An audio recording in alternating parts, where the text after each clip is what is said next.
You're sitting in your living room and suddenly you hear a sound coming out of your attic. What could that be? Well, it kind of depends on what time of day it is. Rats and mice are nocturnal creatures, so if you're hearing a noise in your attic in the daytime, it's probably not rats and mice. It's probably something like a squirrel that's more active in the daytime. Rats and mice, being nocturnal, you're going to hear at night. So if you're laying in bed and you hear something in your attic, that's probably a rat or a mouse. Rats, mice, and squirrels' teeth grow very rapidly, their front teeth. So they have to constantly chew and gnaw on things to keep those teeth worn down. And that's why they're always gnawing on things. Rats and mice, or even squirrels, in your attic are very dangerous. There are documented cases where a rodent chewed through a wire in an attic and caused a house fire. So if you think you've got something living in your attic, you've got two problems, and I want to help you figure out how to deal with them. Number one, you've got an invader. Number two, the invader has found a way into your house. So let's think about that. You think you have an invader in your attic. So you're going to want to go into your attic and look and see what you can find. First thing to remind you of is there is generally not a floor in your attic. Be very careful where you step. And depending on the age of your home, the insulation in your attic may be very different. In some homes, it's laid down in pieces between the ceiling joists. In my house, which is a fairly new house, they literally blew, it looks like snow in my attic. They just blew it in. So I can't see where the boards are in my attic. So when I walk in my attic, I have to be very careful and feel my way around until I feel the 2x4 or 2x8 or whatever it is that's in your attic. I have to feel where those are. You may, if you're lucky, have a plywood decked attic. That would be wonderful, but we don't all have that. So when you're up there, be very careful where you step. You do not want to fall through your ceiling. Now, what are we looking for? Well, we're looking for droppings.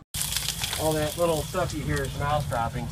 We're looking for damage. We're looking for nests. That's going to tell us what's in your attic. So look in those places. Again, depending on the kind of insulation you have. In my attic, they could burrow through that snowfall that's in there, and I probably wouldn't be able to see where they are. But if you have the type that has paper on the back, you may see the edges are torn where rodents go a lot. Another thing to look for, rodents have very oily fur. So look for places where the wood is discolored.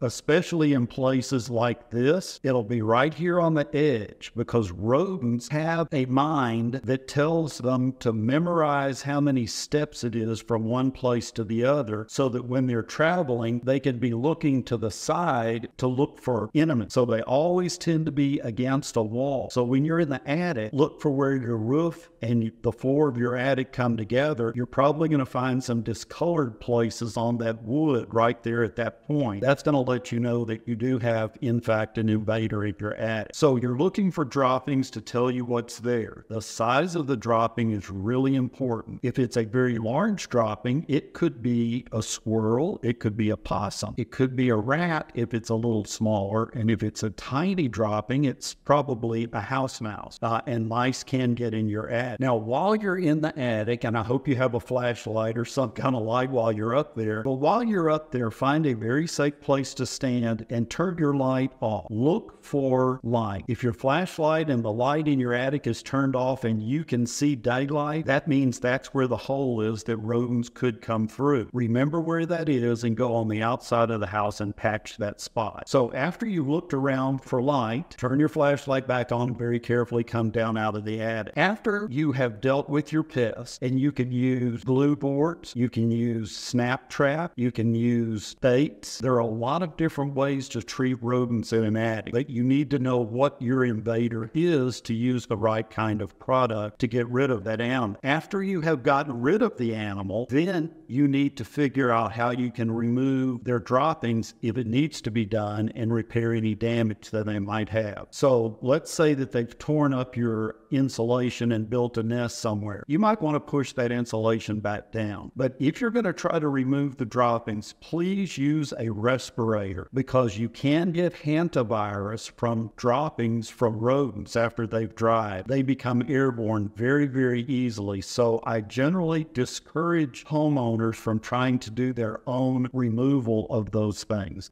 You need to hire a professional if it's bad enough. If it's not terrible, you might just want to leave it there and don't mess with it at all, because when you start messing with rodent droppings, it becomes airborne very quickly. If you use any kind of poison for these animals, please, please always read, understand, and follow the label directions. It's very important that you use those products safely and correctly. So once you've figured out what rodent you have, then you need to figure out what's the best way to get rid of them. And then finally, you want to close that entry hole so that they can't come back in again, and you've gotten rid of all of your problems at one time. It won't be easy. You can do it, but if you don't want to, call a professional. Gillen Pest Control is always willing to help you with your problem, because what we do is protect your family and your home. If you know you have rats or mice in your attic, be sure to watch this video.